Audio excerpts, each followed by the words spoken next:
IIT के लिए पढ़ो चाहे ऑनलाइन या ऑफलाइन, बट बात हो जब रेलेवेंट मॉक टेस्ट की, select Mathongo for the win. The most result producing JEE main test series with most 99 plus percentilers. Mathongo bole to the choice of toppers. Join the test series now. Alright students, so very warm welcome. Today we guys are going to start a new chapter in maths PYQ series, that is vector 3D. Vector 3D, one of the most highest weighted topics in math at JEE mains, क्योंकि scoring भी है और easy भी है. बड़ा rare होता है ऐसा अकरेंस होना, बट हाँ स्कोरिंग है, इजी है, पर लेंदी हो सकता है कई बार, तो कैलकुलेटिव हो सकता है. वो हमें समझना है और सीखना है आज के इस लेक्चर की मदद से. So we'll try to cover all the patterns that came in 2024 so that you get a fair idea that what exactly was required. Especially याद रखिएगा यहां पर 2024 में there was a syllabus reduction that happened. That means आपका जो syllabus था उसमें plane होता था पहले, है ना, प्लेन इन 3D, वो 2024 में हटा दिया गया था जेईई मेंस के सिलेबस से. तो उसमें आपको और बेहतर आइडिया होगा कि यार इस पे अब कैसे सवाल बने थे, कैलकुलेशन बड़ी हुई छोटी हुई. तो देखते हैं. प्रिंस सर से तो आप पढ़ रहे हैं, आप अप्रिशिएट भी कर रहे हैं the way it is being taught, you are loving the teacher, the style and everything. Just carry on the momentum. Very important topic. Don't miss this lecture. And if you want the lecture slides, similar questions to practice, they are available on the Math on Go courses app completely free. Just check the description box. Also, before moving forward, yes, you definitely require, apart from the knowledge, you also require mock test practice. Make sure that you, if you haven't already joined the Math on Go test series, which starts very soon, full test basically शुरू तो बहुत पहले से हो रखी है, but full test जो कि one of the most relevant test series for JEE mains in the JEE area, trusted by toppers and most students likely. ठीक है, तो प्लीज ज्वाइन करिएगा, ठीक है, जिससे हम वो सब मिलके एक टारगेट के ओर काम कर पाए, बड़े मात्रा में कंपटीशन को समझ पाए और तरक्की कर पाए. ठीक है, चलिए over to Prince sir to make sure that you understand what happened with vector 3D in 2024, 23 and 22 and so on. God bless. Hello everyone, welcome to the top PYQ session of 3D Geometry, and today we are going to discuss the top 10 PYQs from JEE Main 2024. अब ये session बड़ा ज़्यादा important होने वाला है क्योंकि 3D Geometry एक ऐसा चैप्टर है जिसमें पिछले 4 सालों से लगातार कम से कम 2 क्वेश्चंस पूछे जा रहे हैं हर पेपर के अंदर. यस और 2023 में तो बिल्कुल ही हद हो गई. 3 क्वेश्चन पर पेपर की एवरेज थी कि भाई हर शिफ्ट में हर पेपर में 3 क्वेश्चंस पूछे जा रहे हैं ऑन एन एवरेज. बट 2024 में again it was back to 2 questions per paper. So क्योंकि 2024 में सिलेबस भी काफी रिड्यूस हो गया था, प्लेन वाला पूरा कंपोनेंट हट गया था, छोटा सा कंपोनेंट बचा था तो स्ट्रेट लाइन वाला, उसमें से भी 2 क्वेश्चन पूछ लिए गए. तो ये तो बड़ी अच्छी खबर है हमारे लिए कि सर अगर अगले साल भी यही ट्रेंड फॉलो होता है ना, 2 क्वेश्चन पूछ लिए जाते हैं, तो मेरे पास बड़ी अच्छी अपॉर्चुनिटी है 8 मार्क्स स्कोर करने की. और सिलेबस भी अब तो बड़ा कम बचा है. प्लेन वाला ही मेन कंपोनेंट था जो थोड़ा सा बड़ा था, जिसमें हम स्ट्रगल करते थे. अब तो स्ट्रेट लाइन बचा, उसको तो मैं इजीली मास्टर कर सकता हूं. यस, और अच्छी बात क्या है ना कि टोटल 4-5 टाइप्स के कंसेप्ट ही हैं, 4-5 वेराइटी ऑफ क्वेश्चन ही बनते हैं, वही बार बार हर साल रिपीट होते रहते हैं. तो उनकी अगर मैं थोड़ी सी प्रैक्टिस कर लूंगा, बड़े अच्छे से I can score those 8 marks from this particular chapter, right. और आज के सेशन का पर्पस वही है कि भाई 2024 में जितने वैरायटी ऑफ क्वेश्चंस बन सकते थे सारे के सारे हमने उठा लिए. जितने अच्छे क्वेश्चन पूछे गए थे, एक आधा क्वेश्चन तुम्हें देखने को मिल सकता है जो थोड़ा सा आउट ऑफ द बॉक्स हो, बट अदरवाइज स्टैंडर्ड क्वेश्चन देखने को मिलेंगे तुम्हें. तो उनकी प्रैक्टिस हो जाएगी, हमारी रिविजन भी हो जाएगी. डन, तो स्टार्ट करा जाए. Okay, let us start with question number 1. Statement read करो. Let the position vectors of the vertices A, B and C of a triangle are given. एक ट्राइंगल के तीनों वर्टिसेस के पोजीशन वेक्टर्स हैं, coordinates हैं मेरे पास. Let L1, L2 and L3 are the length of the perpendicular drawn from the orthocenter of the triangle. ऑर्थोसेंटर आ गया मेरे पास. अच्छा, कोई बात नहीं, चलो देख लेंगे क्या करना है इसका. On the sides A, B, B, C and C respectively, then L1 square plus L2 square plus L3 square equals. तो एक बार डायग्राम बना लेते हैं. वैसे सिचुएशन हमें काफी हद तक क्लियर है, क्या बोला जा रहा है. एक ट्राइंगल है, उसके तीनों वर्टिसेस के कोऑर्डिनेट्स हैं मेरे पास. मैं कभी भी वेक्टर्स में लिखना प्रेफर नहीं करता, हमेशा मैं कोऑर्डिनेट्स की टर्म्स में लिखूंगा. So these are the coordinates. ठीक है, क्या बात चल रही है, ऑर्थो सेंटर से परपेंडिकुलर ड्रॉ करने हमें. सो मान लेते हैं कि भाई ये ऑर्थो सेंटर है ओ, यहां से तीनों साइड्स के ऊपर हमने परपेंडिकुलर्स ड्रॉप करें। इनकी लेंथ दे रखी है L1 L2 L3, चेक करो कौन L1 है, AB के ऊपर जो ड्रॉप करा गया that is L1, this is L2 and this is L3। So we have to find L1 square plus L2 square plus L3 square. ठीक है, तो क्या लग रहा है कि सर पहले तो ऑर्थो सेंटर ही फाइंड करना पड़ेगा, उसके बाद ही आएगा L1 L2 L3 को। और ऑर्थो सेंटर के बारे में ना मैंने ज्यादा पढ़ नहीं रखा होता 3D ज्योमेट्री के अंदर, बट स्ट्रेट लाइंस में 2D में हमने खूब प्रैक्टिस करी होती है सेंटर्स ऑफ अ ट्राइंगल की। यस, तो मैं तो हमेशा स्ट्रेट लाइन के बारे में सोच के देखूंगा कि अगर स्ट्रेट लाइन में ऐसा क्वेश्चन आया होता तो मैं क्या करता, पहले ऑर्थो सेंटर फाइंड करता। और ऑर्थो सेंटर कैसे फाइंड करते हैं, याद करो स्ट्रेट लाइन के अंदर क्या करते हैं कि सर दो ऑल्टीट्यूड की इक्वेशन लिखते हैं, उनको आपस में सॉल्व करते हैं, वहां से ऑर्थो सेंटर आता है। सही बात है क्या?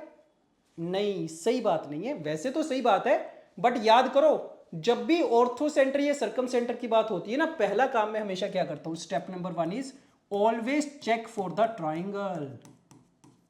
क्या मतलब है कि भाई कोई स्पेशल टाइप की ट्राइंगल तो नहीं बन रही, पता चले राइट एंगल ट्राइंगल बन रही है, राइट एंगल ट्राइंगल या फिर इक्विलेटरल ट्राइंगल बन रही है।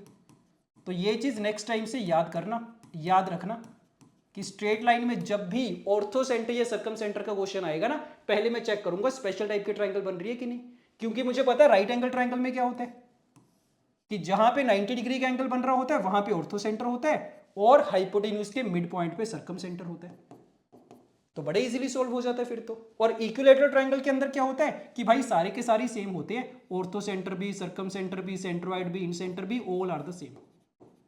तो पहला काम तो मैं यही करूंगा, इसमें भी यही काम करके देखते हैं, चेक करके देख लेते हैं किस टाइप की ट्राइंगल है। तो let us see, A B वाली लेंथ देखो कितनी आएगी, √1 स्क्वायर प्लस 1 स्क्वायर, √2 आ जाएगी। और इसमें तो मुझे लग रहा है सारी ये आ जाएंगे ना, सिमेट्री सी चल रही है। हाँ सही बात है सर, तो बस बन गई फिर तो बात, मजा आ गया फिर तो। सो तीनों लेंथ क्योंकि बराबर हैं, that means it is an equilateral triangle. तो सारे सेंटर सेम होंगे। ऑर्थो सेंटर कैसे फाइंड करेंगे, सेंट्रोइड की हेल्प से कर लेंगे सर। सो ऑर्थो सेंटर और सेंट्रोइड तो सेम ही होंगे, और सेंट्रोइड फाइंड करना तो सबसे इजी काम है दुनिया में। x1 plus x2 plus x3/3 same y के लिए सेम z के लिए, फॉर्मूला लगा दो, देखो क्या आ रहा है centroid. So this is coming out to be 5/3 5/3 and 5/3। ठीक है, काम आसान हो गया, ऑर्थो सेंटर तो हमने फाइंड कर लिया। अब आगे सोच के बताओ, ऑर्थो सेंटर अगर आ गया, how to find L1 L2 and L3। एक चीज तो मुझे पता है सर कि क्योंकि इक्विलेटरल ट्राइंगल है ना, तो तीनों लेंथ तो बराबर ही होंगी, कोई डाउट ही नहीं है इसमें, तो सिमेट्री चल रही है, तो मैं कोई भी एक लेंथ फाइंड कर लूं तो बात बन जाएगी। तो सोच के बताओ एक लेंथ कैसे फाइंड करेंगे, how to find this L2, tell me, है कोई आइडिया? हो जाना चाहिए सर। ओ के कोऑर्डिनेट्स पता है, BC की इक्वेशन आ जाएगी मेरे पास, और एक पॉइंट से एक लाइन का परपेंडिकुलर डिस्टेंस तो फाइंड करना आता है। ये मुझे कैसे करते हैं, ये फुट ऑफ परपेंडिकुलर फाइंड करना होता है पहले, नहीं तो एक तरीका तो मेरे पास ये है कि क्या करेंगे sir, I will write the equation of BC की इक्वेशन आ जाएगी, उसके बाद I will have to find the coordinates of point M के कोऑर्डिनेट्स आ गए, then I will apply the distance formula to find L2। ठीक बात है, बट इसमें मुझे पता है कैलकुलेशन बनेगी काफी ज्यादा, इक्वेशन लिखेंगे, फुट ऑफ परपेंडिकुलर फाइंड करेंगे, डिस्टेंस फॉर्मूला लगाएंगे, काफी लंबा प्रोसेस बन जाएगा। तो सोच के देखो कोई और तरीका भी है क्या मेरे पास, अगर मैं ये पूरा प्रोसेस ना करना चाहूं, और तरीका होना चाहिए मेरे पास, क्योंकि भाई इक्विलेटरल ट्राइंगल है, उससे बढ़िया चीज क्या ही होती है। यस, तो कोशिश करते हैं अगर इक्विलेटरल ट्राइंगल की प्रॉपर्टी से बात बन जाए, देखो एक बार सोच के, क्या कि अगर मैं, देखना ध्यान से, ए से मैं परपेंडिकुलर ड्रॉप करूंगा तो ये M वाला पॉइंट होगा, this is orthocentre as well as centroid, और L2 कौन सी लेंथ है, ये वाली लेंथ है L2। याद आया कुछ कि सर प्रॉपर्टी होती है सेंट्रोइड की, तो वो मीडियन को 2:1 में डिवाइड करते हैं, तो ये वाली रेशियो मुझे पता है 2:1, इससे कुछ फायदा होगा? हाँ जी, फायदा हो जाएगा। अगेन एक ऑप्शन तो मेरे पास क्या है कि मुझे O पता है, फाइंड करा हमने अभी, A हमें पता है, सेक्शन फॉर्मूला से M के कोऑर्डिनेट्स आ जाएंगे, so I can find M using the section formula. और एक बार अगर M के कोऑर्डिनेट्स आ गए तो फिर तो डिस्टेंस फॉर्मूला लगा देंगे। एक तो ये तरीका हो गया, मेथड 1, सेक्शन फॉर्मूला से M आ गया, L2 आ जाएगा। मेथड 2 क्या हो सकता है, कि सर क्योंकि 2:1 की रेशियो है ना, तो L2 तो सिंपली क्या हो जाएगा, इसकी वैल्यू अगर 2x है, इसकी 1x है, सो 1/2 टाइम्स लेंथ AO ये हो जाएगा। तो ये मेरे लिए ज्यादा आसान है, m वाला पॉइंट फाइंड करने की जरूरत ही नहीं है, a मेरे पास है, o मेरे पास है, डिस्टेंस फॉर्मूला लगा देंगे, उसका हाफ कर देंगे, यहां से L2 आ जाएगा। सही बात है। और एक तरीका क्या हो सकता था, मेथड 3 क्या हो सकता था कि सर जो L2 होगा ना इससे रेशियो से क्या बोल सकते हैं कि 1/3 of the complete height of the triangle होगा। हाइट किसको बोल रहे हैं, AM को हाइट बोलते हैं। और मुझे पता है हाइट के बीच में और साइड लेंथ के बीच में एक रिलेशन होता है, यस और नो। तो बड़ी बेसिक सी चीजें चल रही हैं कि अगर ये हाइट ऑफ द ट्राइंगल है, ये साइड लेंथ है A, तो ये एंगल क्योंकि 60 डिग्री होता है, so the relation is H is equal to √3/2 into A। याद रखा करो इसको। तो यहां से भी फाइंड कर सकता हूं मैं तो L2 की वैल्यू, सो 1/3 इंटू √3/2। साइड लेंथ कितनी है हमारे पास, साइड लेंथ इज √2, यहां पे पुट कर देते हैं, कितना आ गया ये 1/√6 आ गया, बन गई सर बात। तो जैसे आपको अच्छा लगे वैसे कर सकते हैं, बट वो पूरा प्रोसेस तो नहीं फॉलो करूंगा मैं, ये बात तो पक्की है। या तो m पॉइंट फाइंड करेंगे, यहां से आ जाएगा, या फिर यहां से आ जाएगा, या फिर यहां से, जैसे आपको अच्छा लगे। तो बस हो गया। L2² कितना आ गया, 1/6 आ गया। तो तीनों का अगर मैं सम करूंगा कितना हो जाएगा ये 1/6 प्लस 1/6 प्लस 1/6 कितना 1/2। That should be the answer, option 2। Yes, perfect, okay, done. Coming to the next question, let's see. Let P and Q are the points on the line. This line की equation given है, ठीक है, which are at a distance of 6 units from the point this. Okay, एक line given है, एक point given है, इस point से 6 units की दूरी पे 2 points चाहिए इसी line के ऊपर। चलो ठीक है। If the centroid of the triangle PQR, centroid की बात चल रही है, सेंट्रोइड आ गया, मतलब एक बात पक्की है कि फॉर्मूला लगाना पड़ेगा सेंट्रोइड का, उसके लिए मुझे तीनों वर्टिसेस चाहिए होंगे, सो PQR फाइंड करना पड़ेगा इस क्वेश्चन में, मुझे ये बात तो पक्की है। ठीक है, सेंट्रोइड पूछा गया, फाइन। तो अभी क्वेश्चन की ज्यादा क्लैरिटी नहीं आ रही है, एक काम कर रहा हूं मैं, डायग्राम बना लेते हैं। लाइन की इक्वेशन गिवन है हमें, L लाइन बोल देते हैं इसको, इसके ऊपर 2 पॉइंट्स हैं P और Q। कंडीशन क्या है, इन दोनों का distance from this particular point is 6। पहले तो मैं हमेशा ये चेक करूंगा कि भाई ये वाला पॉइंट कहीं लाइन के ऊपर ही तो लाइन नहीं कर रहा, चेक करो एक बार, सेटिस्फाई कर रहा है क्या। x को 1 रखेंगे 1/2 आएगा, 2 रखेंगे नहीं सेटिस्फाई कर रहा सर, कोई भी ना एक्सटर्नल पॉइंट होगा। और बात सही है भी, ये सेटिस्फाई क्यों ही करना चाहिए। अगर R पॉइंट भी लाइन के ऊपर आ गया फिर तो ट्राइंगल बन ही नहीं पाएगी, सेंट्रोइड कहां से बता देंगे फिर तो। ठीक बात है, सही है। सो ये पॉइंट R है, कंडीशन क्या थी कि भाई ये वाला डिस्टेंस कितना 6 और ये वाला डिस्टेंस भी कितना 6। ठीक है, फाइंड हमें करना है PQR का सेंट्रोइड, दैट मींस P और Q के कोऑर्डिनेट्स फाइंड करने हैं। सोच के बताओ कहां से स्टार्ट करें भाई, है कोई आइडिया। एक बात तो पक्की है सर, डिस्टेंस दे रखे है ना 6, तो मुझे डिस्टेंस फॉर्मूला तो लगाना पड़ेगा, कोई डाउट नहीं है उसमें तो। ठीक है, और अगर डिस्टेंस फॉर्मूला लगाने तो P पॉइंट के कोऑर्डिनेट्स चाहिए होंगे। अब P पॉइंट के कोऑर्डिनेट्स कहां से आएंगे। एक तरीका तो क्या होगा, कुछ लोग क्या करेंगे अल्फा बीटा गामा मान लेंगे, या अल्फा बीटा गामा नहीं तो ABC मान लेंगे। बट याद रखा करो, जब भी मुझे किसी लाइन के ऊपर पॉइंट एज्यूम करना होता है ना, हमेशा लैम्डा की टर्म्स में करते हैं, पैरामेट्रिक फॉर्म में करते हैं। ये सबसे ज्यादा इंपॉर्टेंट कंसेप्ट है 3D ज्योमेट्री में जो हम यूज कर रहे होंगे, कि भाई जब भी लाइन के ऊपर पॉइंट एज्यूम करना है लैम्डा की टर्म्स में या म्यू की टर्म्स में एज्यूम करेंगे। तो क्या कर रहे हैं, इस लाइन की इक्वेशन को इक्वल टू अगर मैं लैम्डा पुट कर दूं तो देखो P के कोऑर्डिनेट्स कैसे आ जाएंगे, it will come out to be, यहां पे लिख देंगे, so it will be 8 lambda minus 3 2 lambda plus 4 2 lambda minus 1, ऐसे आ गए।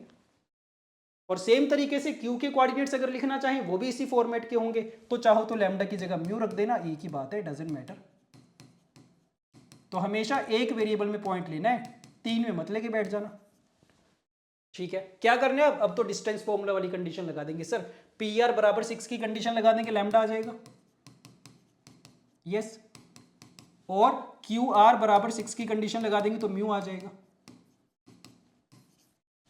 ठीक बात है, बट क्या मुझे दोनों कंडीशन को सोल्व करने की जरूरत है, दिमाग लगाओ थोड़ा।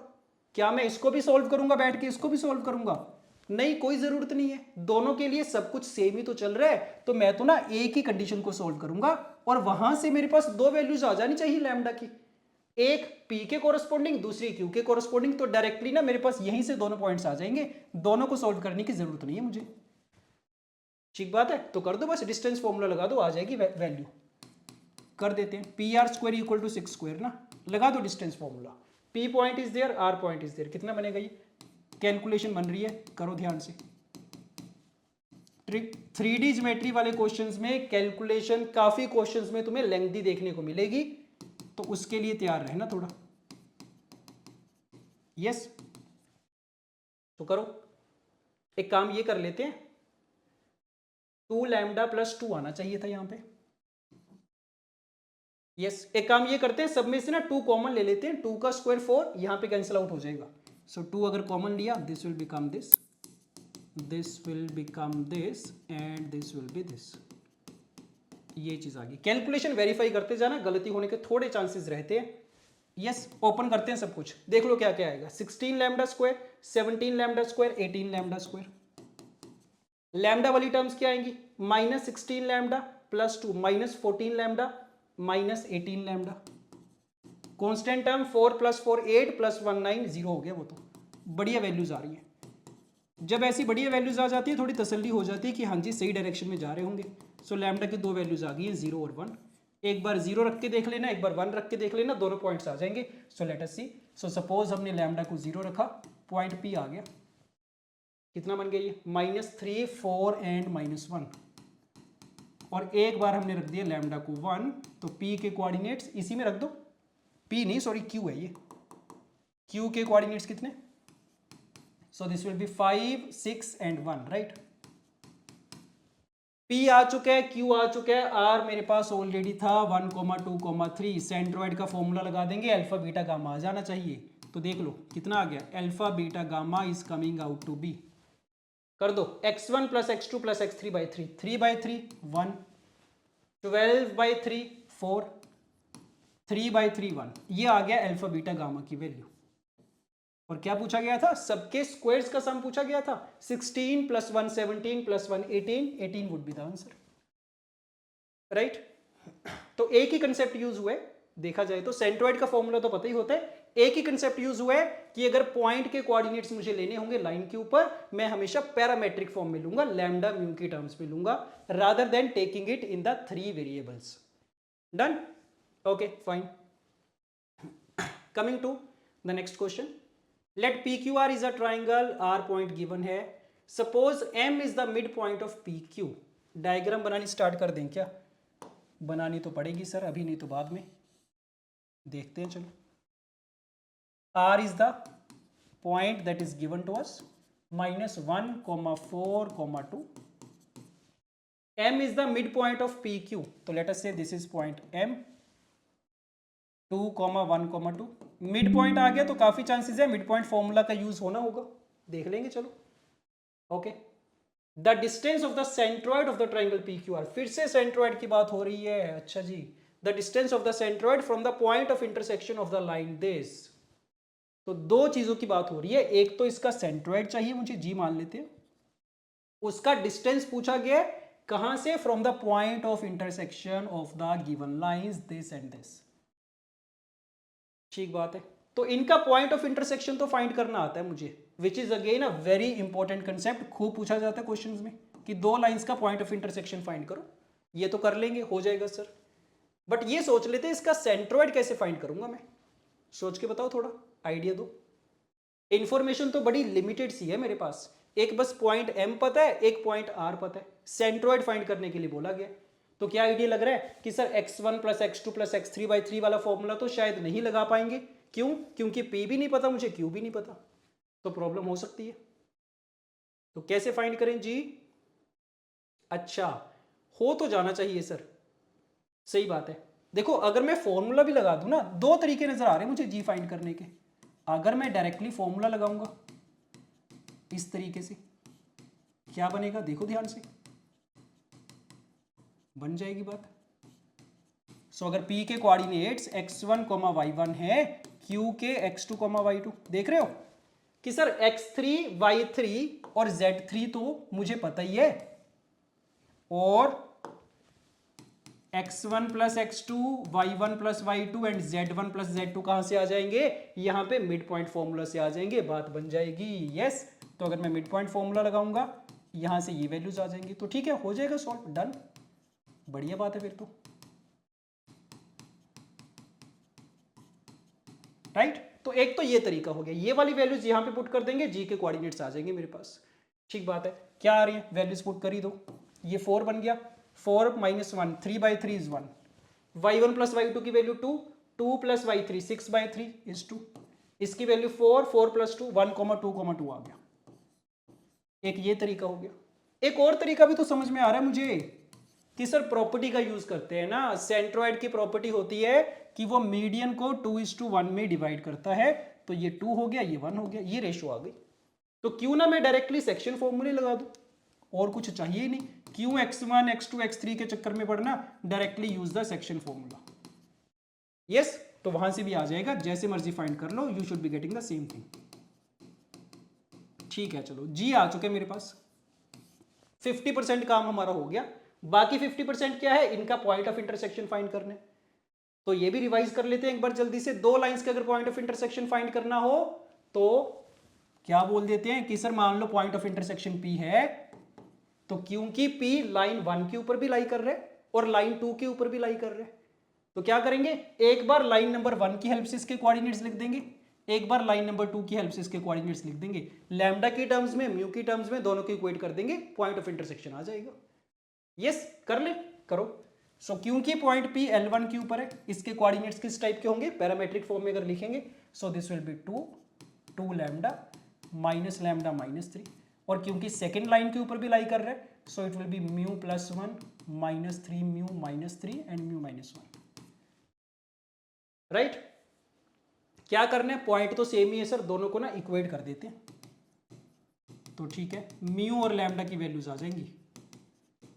दो इक्वेशन लिखना काफी है मेरे लिए, तीनों तो चाहिए ही नहीं, दो ही तो वेरिएबल है ना, म्यू और लैम्डा। सो म्यू कितना आ गया, 1 आ गया, और इनफैक्ट मुझे दोनों चीजें भी नहीं फाइंड करने की जरूरत कि भाई मैं म्यू भी फाइंड करूं बैठ के, लैम्डा भी फाइंड करूं।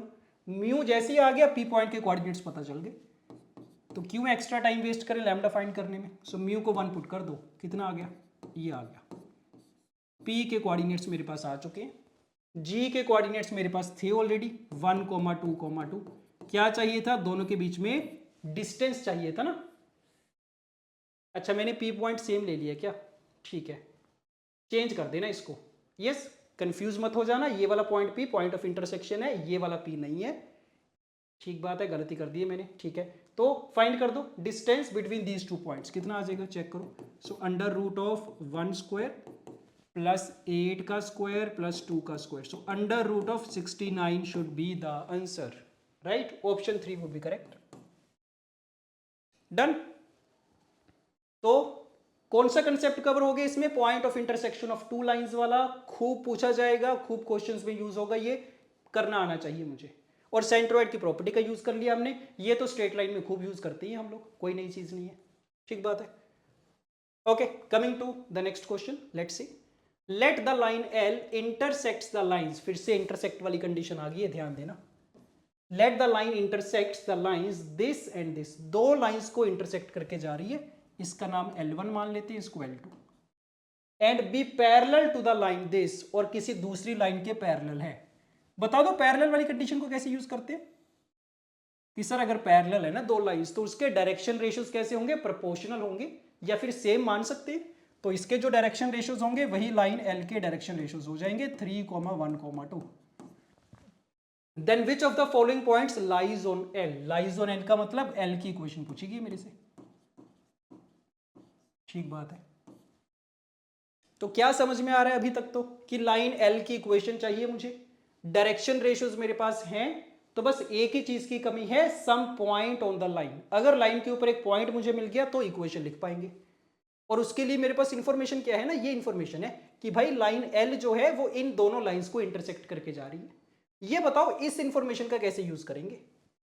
और ये भी बड़ा ज्यादा कॉमन फॉर्मेट है, खूब पूछा जाता है कि एक लाइन है बाकी दो लाइंस को इंटरसेक्ट करके जा रही है, और इसमें जनरली हम लोग कंफ्यूज हो जाते हैं, स्टक हो जाते हैं कि कैसे यूज करने इसको।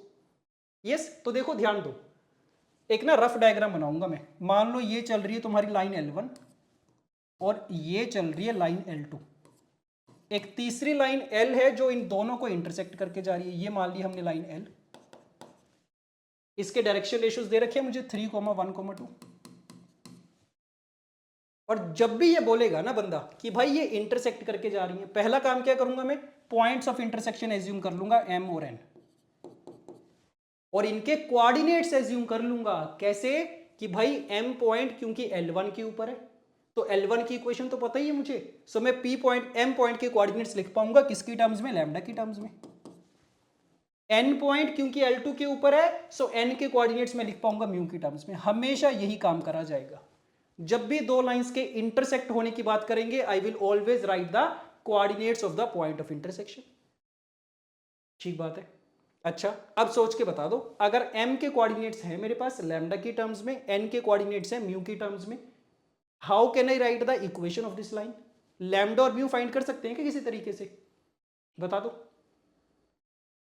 तो हो जाना चाहिए सर। क्यों?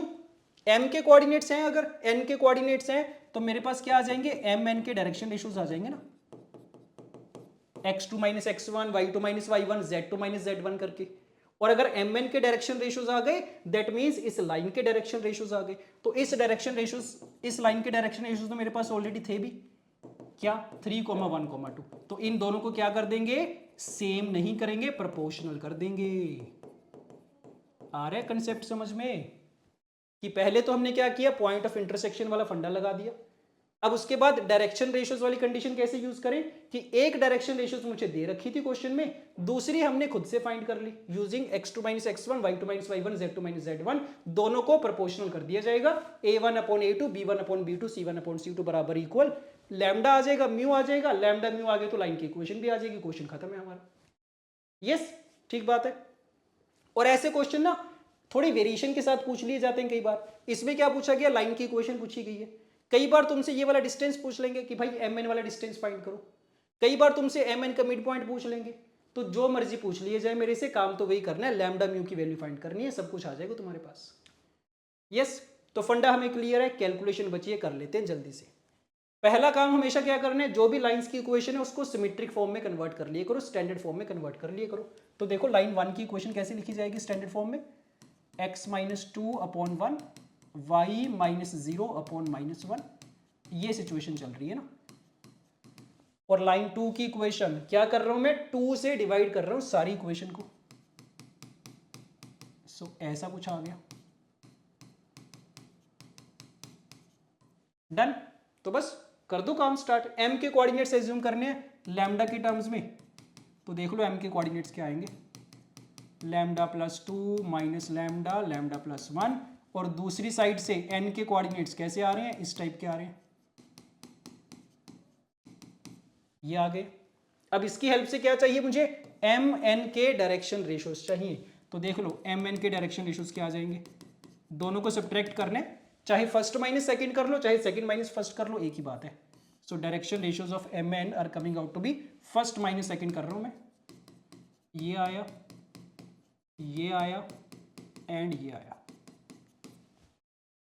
तो बस इसको और इस 3, 1, 2 दोनों को प्रोपोर्शनल करवा देंगे। प्रोपोर्शनल का मतलब समझते हैं हम लोग कि सबकी रेशियो क्या हो जाएगी, बराबर हो जाएगी। तो लगा दो कंडीशन। इसके बाद तो कैलकुलेशन है, इक्वेशन सॉल्विंग है, हो जाना चाहिए। So this upon 3 is equal to this upon 1 and is equal to this upon 2। ठीक बात है। क्या करें, कोई दो इक्वेशन बना लेते हैं सर, एक यहां से आ जाएगी लैम्डा म्यू में इक्वेशन, एक यहां से आ जाएगी। ठीक बात है, तो कर लेंगे सॉल्व तो। बट देखो एक और इंटरेस्टिंग चीज सीखने को मिल सकती है हमें यहां से, कि भाई इक्वेशन सॉल्विंग तो मैं कर लूंगा, आती है, बट उसको अगर मुझे थोड़ा सा इजी करना है ना प्रोसेस को, तो मैं इसमें भी एक प्रॉपर्टी यूज कर सकता हूं। प्रॉपर्टी क्या है कि भाई अगर A/B और C/D दोनों बराबर हैं, इसका मतलब क्या होता है कि A/B बराबर C/D बराबर A + C/B + D भी तो होगा, ये पता है मुझे। तो इस प्रॉपर्टी का यूज करने की ट्राई कर रहा हूं मैं, क्योंकि मैं नोटिस कर पा रहा हूं कि यहां पे लैम्डा है, यहां पे माइनस लैम्डा। तो क्या कर देते हैं, इन दोनों को ऐड करके लिख देते हैं। सो ये जो पूरी चीज है ये किसके बराबर आएगी, ऑल्सो इन दोनों को ऐड करो, lambda minus lambda 0, so -2 mu plus 2/4। Similarly in दोनों को भी अगर मैं ऐसे ऐड कर दूं, प्रॉपर्टी लगा दूं ये वाली, तो a plus B, a plus C, ऊपर कितना आएगा -3 म्यू प्लस 1/3, ये आ गया। तो काम ही आसान हो गया सर, सिर्फ म्यू में इक्वेशन आ गई है, इसको सोल्व करना मेरे लिए ज्यादा आसान है as compare to lambda mu 2 variable में सोल्व करना। कर दो जल्दी से, देखते हैं कुछ बात बन रही है तो। ऐसा कुछ आ गया, so we are getting 6 mu is equal to -2, mu की वैल्यू -1/3 आ गई। लैम्डा भी फाइंड करें क्या? नहीं सर, लैम्डा को छोड़ दो, म्यू आ गया तो मेरे पास एक पॉइंट n तो आ ही जाएगा, एक n पॉइंट अगर आ गया, डायरेक्शन रेशियोज तो है, लाइन की इक्वेशन लिख पाऊंगा, क्वेश्चन सोल्व हो जाएगा।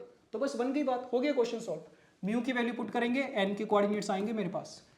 यस, n के कोऑर्डिनेट्स देख लो क्या आ रहे हैं, कैलकुलेशन चल रही है अब तो कुछ भी नहीं है, और -4/3 mu plus 1 that is 2/3 and 2 mu -1 -5/3।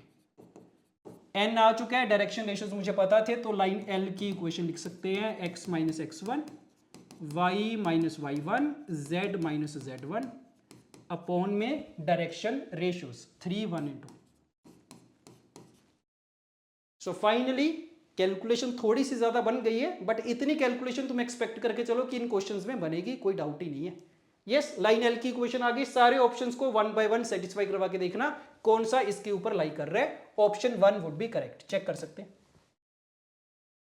Okay done, ठीक है, तो बढ़िया क्वेश्चन था, इंटरसेक्शन वाला कंसेप्ट यूज हो गया हमारा, right, fine. Coming to the next question, the distance of the point Q from the line passing through the point this and perpendicular to the lines this and this is। बड़ा straight forward question पूछा गया sir, ये तो एक point का एक line से distance पूछा गया, परपेंडिकुलर डिस्टेंस, वो तो मुझे फाइंड करना आता ही है। बस करना क्या होगा, इस लाइन की इक्वेशन फाइंड करनी होगी किसी तरीके से, इक्वेशन आ गई तो डिस्टेंस तो आ ही जाएगा। यस, तो सिचुएशन देख लेते हैं एक बार क्या चल रही है। So there is a point Q, इसका मुझे परपेंडिकुलर डिस्टेंस चाहिए from the line L। Line L की इक्वेशन अभी हमें नहीं दे रखी, ठीक है, so we need this perpendicular distance, right.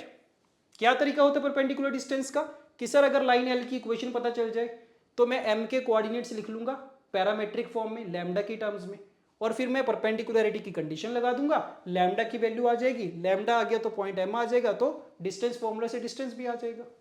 Yes, तो बस ये बता दो लाइन L की इक्वेशन कैसे लिखेंगे, क्या कुछ कंडीशंस है, पॉइंट दे रखे जहां से पास कर रही है, ठीक बात है, और and perpendicular to the lines this and this. कुछ याद आ रहा है कि भाई एक लाइन है वो बाकी दो लाइंस को एक साथ परपेंडिकुलर है, दैट मींस क्या कि लाइन L उन दोनों लाइंस के डायरेक्शन वेक्टर्स के क्रॉस प्रोडक्ट के पैरेलल होगी। याद करो, वेक्टर्स में भी करा था हमने कि भाई अगर एक वेक्टर A है वो B के परपेंडिकुलर है और वो C के परपेंडिकुलर भी है, इसका मतलब क्या होता है कि A वेक्टर किस डायरेक्शन में होगा, B क्रॉस C की डायरेक्शन में होगा। तो ये वाला कंसेप्ट यूज कर लूंगा मैं तो, राइट।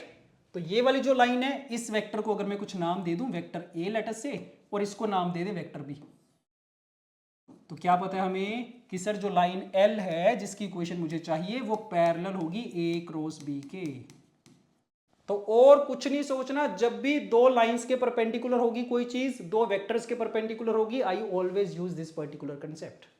तो बस हो जाएगा, फिर तो इन दोनों का क्रॉस प्रोडक्ट कर देते हैं, लाइन के डायरेक्शन रेशियोज आ जाएंगे, पॉइंट मेरे पास है, ये लाइन की इक्वेशन आ जाएगी, सोल्व हो जाएगा। यस, कर दे, कर दो जल्दी से। So A cross B find करना आता है हमें, let us complete. So A vector के components is this, B vector के कंपोनेंट्स इज दिस। करो क्रॉस मल्टीप्लाई, डिटर्मिनेंट को सोल्व करना है। 6 - 15 कैलकुलेशन चेक करते जाना, J का कितना आएगा, 4 + 5 9, तो -9 हो गया, K में आ जाएगा 9। बड़े अच्छे आ गए ये तो। और देखो मुझे ना एग्जैक्ट वेक्टर तो चाहिए भी नहीं, मुझे तो डायरेक्शन चाहिए, तो मैं तो क्या कर दूंगा, -9 से डिवाइड कर देता हूँ सारी टर्म्स को। डायरेक्शन रेशियोज में तो कुछ भी कर ही सकते हैं, हमारी मर्जी होती है। लो आगे direction ratios, so these are the direction ratios of the line L। Line L की इक्वेशन भी आ जाएगी सर, लिख देते हैं यहाँ पे, क्या आ गई है, पॉइंट कौन सा था, 5 - 4 and 3, सो 5 - 4 and 3, और direction ratios are 1 1 and -1। Yes, main काम हमारा हो गया। उसके बाद तो स्टैंडर्ड स्टेप्स होते हैं जो हमें फॉलो करने होते हैं, कर देते हैं जल्दी से। सो एम के कोऑर्डिनेट्स लिखूंगा मैं लैम्डा की टर्म्स में, या फिर लैम्डा यूज हो रखा है के की टर्म्स में लिख लो चाहो तो, कोई बड़ी बात नहीं है वो तो। सो इसको अगर इक्वल टू के मान ले, वी हैव के प्लस 5 के -4 and minus K plus 3।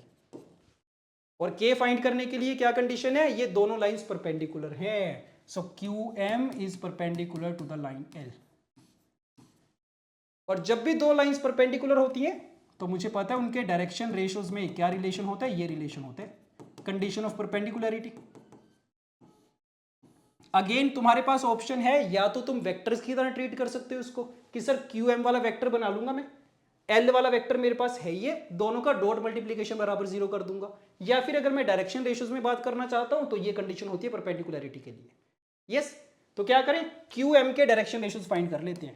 So what are the direction ratios of Q M, first minus second या सेकंड माइनस फर्स्ट कर लेते हैं। So we have K plus 5 K -6 and minus K plus 5। Done कर दो, a1 a2 b1 b2 c1 c2 equal to 0 कर दो, सब कुछ है ये मेरे पास। क्यू एम के डायरेक्शन रेशियोज है, लाइन के डायरेक्शन रेशियोज हैं। सो के प्लस 5 इंटू 1। अगेन बस कैलकुलेशन का ध्यान रखना पड़ेगा, कैलकुलेशन में एरर होने के चांसेस होते हैं थोड़े। k -6 into 1 and 5 minus K into -1, this is equal to 0। Check करो k की वैल्यू क्या आ रही है। So we are getting something like this, बन रही है कुछ अच्छी value. So 3k is equal to 6। हाँ जी, अच्छी वैल्यू आ गई है, थोड़ा कॉन्फिडेंस आ गया कि सही कर रहे हैं। k इज इक्वल टू 2 आ गया, और अगर k इज इक्वल टू 2 आ गया दैट मीन्स m के कोऑर्डिनेट्स क्या आ गए हैं, 7 -2 एंड 1। ये आ गए m के कोऑर्डिनेट्स, राइट। क्या चाहिए था, परपेंडिकुलर डिस्टेंस चाहिए था। सो क्यू एम वाला डिस्टेंस देख लो क्या आ गया। क्यू पॉइंट कौन सा था, 0 2 and -2। So under root of 7 का स्क्वायर प्लस 4 का स्क्वायर प्लस 3 का स्क्वायर, कितना बन गया ये, अंडर रूट ऑफ 74 बन गया क्या, हाँ जी 74 बन गया। So option 4 would be correct, right, ठीक बात है। सो अगेन इजी क्वेश्चन था बिल्कुल, लाइन की इक्वेशन लिखनी हमें आती है, परपेंडिकुलर डिस्टेंस हमें फाइंड करना आता है। Done, okay. Coming to the next question, let Q and R are the foot of the perpendicular. Foot of perpendicular का कंसेप्ट भी पता है सर, हमने अभी तो फाइंड करा था। From the point this on the lines this and this, एक पॉइंट से दो लाइंस के ऊपर परपेंडिकुलर ड्रॉप करें, उनके फुट ऑफ परपेंडिकुलर की बात चल रही है respectively. If angle QPR is a right angle, right angle की कंडीशन भी लगानी आती है हमें, वही A1 A2 B1 B2 C1 C2 is equal to 0, ये भी हो जाएगा। तो बड़ा इजी सा क्वेश्चन लग रहा है, ये भी स्ट्रेट फॉरवर्ड सा क्वेश्चन लग रहा है कि सर जो भी इंफॉर्मेशन दे रखी है सारी मुझे यूज करनी आती है, कर देंगे। कैलकुलेशन तो बनेगी, कोई डाउट ही नहीं उसमें तो। यस, तो कैलकुलेशन से कभी मत घबराना 3D के क्वेश्चंस में। करें स्टार्ट, करते हैं। इसको बोल देते हैं लाइन L1 और इसको बोल देते हैं लाइन L2, और मुझे पता है पहले इनकी इक्वेशन मुझे सिमेट्रिक फॉर्म में लिखनी पड़ेगी। यस, क्या सिचुएशन चल रही है कि भाई L1 के ऊपर परपेंडिकुलर ड्रॉप करा है फ्रॉम द पॉइंट P, और L2 के ऊपर भी परपेंडिकुलर ड्रॉप करा है फ्रॉम द सेम पॉइंट। तो मैं दो सेपरेट डायग्राम्स बना रहा हूं, काम आसान हो जाएगा हमारे लिए। L1 की इक्वेशन देखो क्या आएगी, सिमेट्रिक फॉर्म में, ध्यान देना। कैसे लिखा जाता है इसको, कॉमा डाल के अगर लिखा गया, सो कैसे लिखते हैं ना, देखो x इक्वल टू वाई है, इसको मैं इक्वल टू लैम्डा मान लेता हूं, और z इक्वल टू 1 को भी मैं लैम्डा की टर्म्स में अगर एक्सप्रेस करना चाहूं तो ऐसे करा जाता है, z माइनस 1 बराबर 0 है, और 0 को मैं लिखता हूं 0 इंटू लैम्डा, और ये वाला 0 मैं नीचे शिफ्ट कर देता हूं। तो ये ट्रिक होती है इस टाइप की इक्वेशन को सिमेट्रिक फॉर्म में कन्वर्ट करने की। ये लैम्डा मैं यहां पे भेज दूंगा, तो लाइन 1 की इक्वेशन क्या आ गई है, x बराबर y बराबर दिस। सिमिलरली लाइन 2 की भी इक्वेशन लिख लेते हैं, वो भी इसी फॉर्मेट में दे रखा है। So x by 1 y by -1 is equal to कितना बनेगा, z प्लस 1 बाई 0 बनेगा। सो लाइन 1 की इक्वेशन है मेरे पास, लाइन 2 की इक्वेशन है।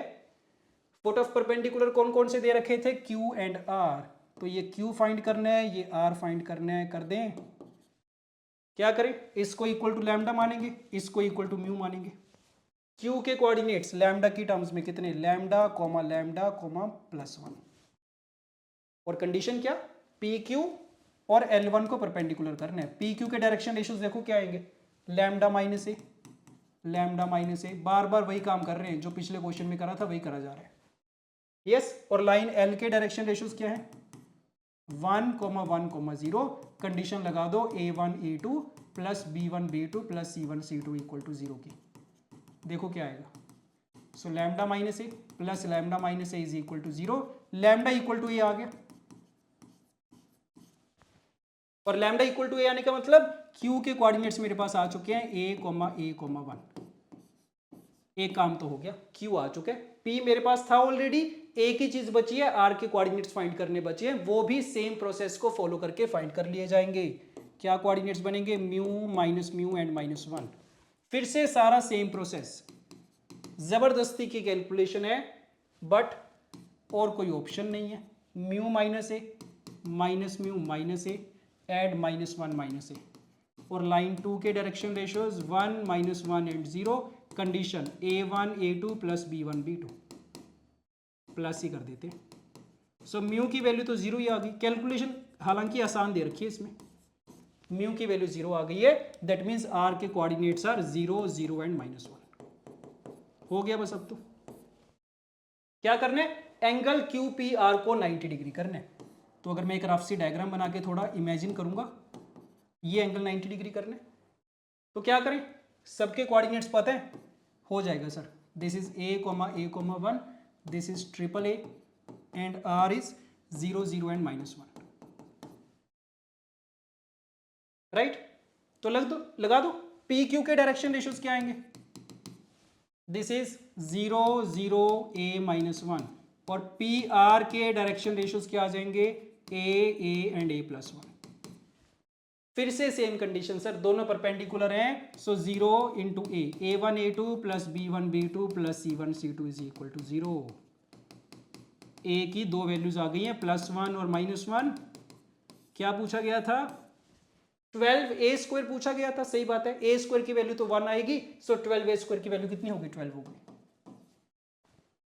राइट। सो इजी क्वेश्चन था, फुट ऑफ परपेंडिकुलर का कंसेप्ट यूज हुआ है, बट इसने क्या करा, चालाकी कर दी, एक लाइन में पूछने की बजाय 2 लाइन के बारे में पूछ लिया इसने, तो डबल कैलकुलेशन हो गई हमारी, राइट। ठीक है, डन।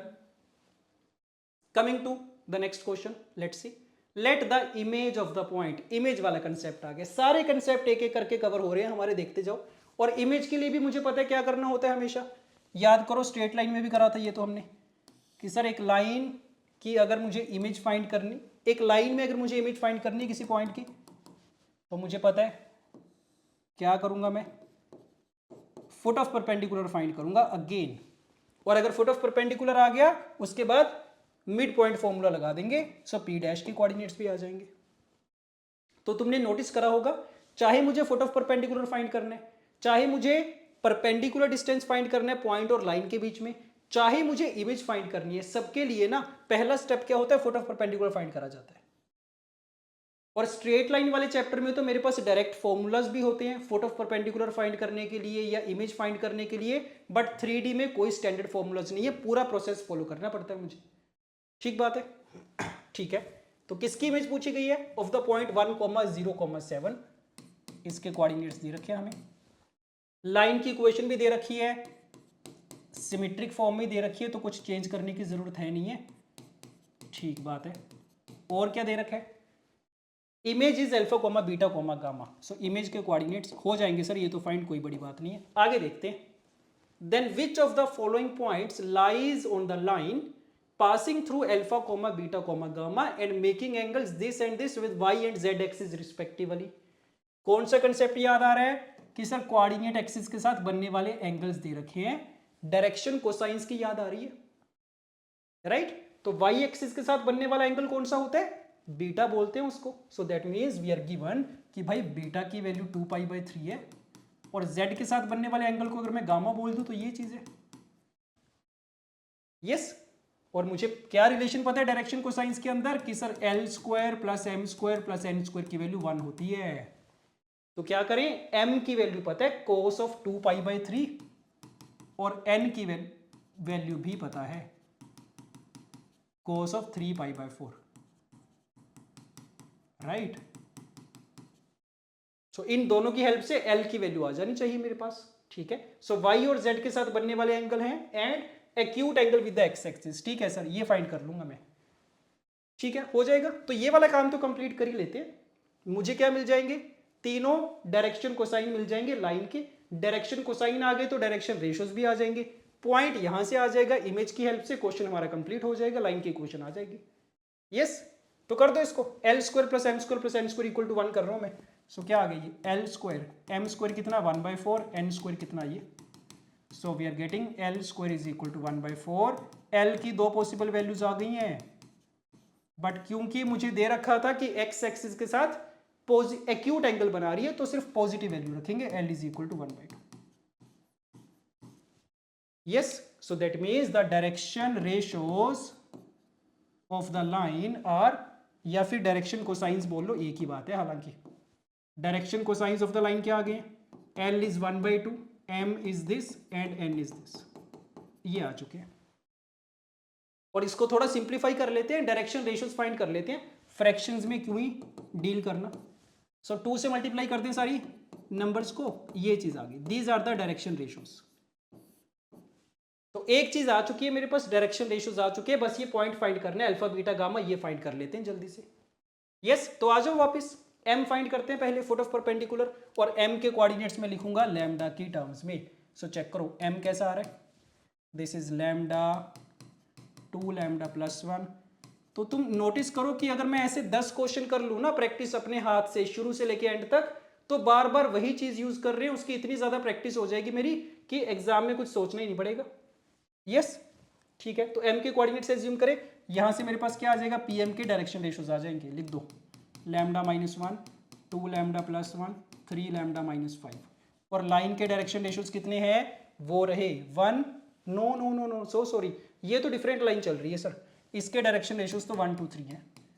तो इस पे कंडीशन लगाऊंगा मैं, A1 A2 B1 B2 C1 C2 = 0।